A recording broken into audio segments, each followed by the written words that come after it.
স্বপ্ন আর বাস্তবতা কখনো এক হয় না। স্বপ্ন আপনাকে স্বপ্নই দেখাবে। আর বাস্তবতা আপনাকে শেখাবে কিভাবে আপনি পরিশ্রম করে উপরে উঠতে পারবেন, কিভাবে আপনি উপর থেকে নিচে নামবেন। কিন্তু স্বপ্নে আপনি কয়েক সেকেন্ডের ভিতরে দেখবেন যে আপনি পাহাড় পরিমাণ সম্পদের মালিক হয়ে গেছেন।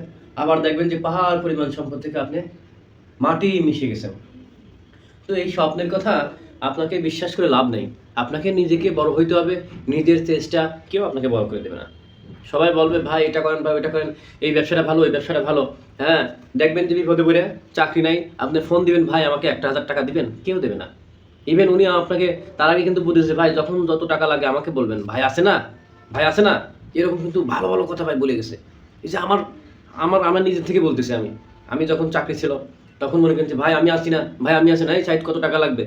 তেলে মাথায় সবাই তেল দেয়। আরেকটা গল্প আমি বলব আপনাদের। সেই গল্পটা বললে হয়তো আমার আত্মীয়স্বজন রেগে যাবে। এখন বলব না। আমি আমার নেক্সট ভিডিওতে সেই গল্পটা বলব। এখন এখন মনে করেন যে আমি যতটুকু ছোটখাটো চাকরি করি, এখন আবার সবাই তেল মারতেছে। "সাইদ আগে কইছিলা, কেন আমাকে ফোন দেও নাই?"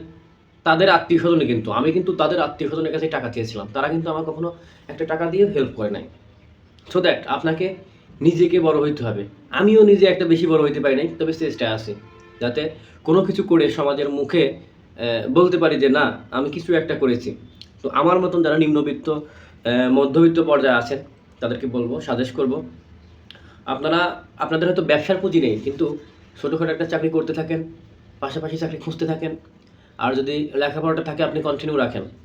আসলে পড়ালেখার ভাগ কিন্তু কেউ দেয় না। আমার ভাই বেরাদার আমাকে কষ্ট করে পড়াশোনা করাইছে।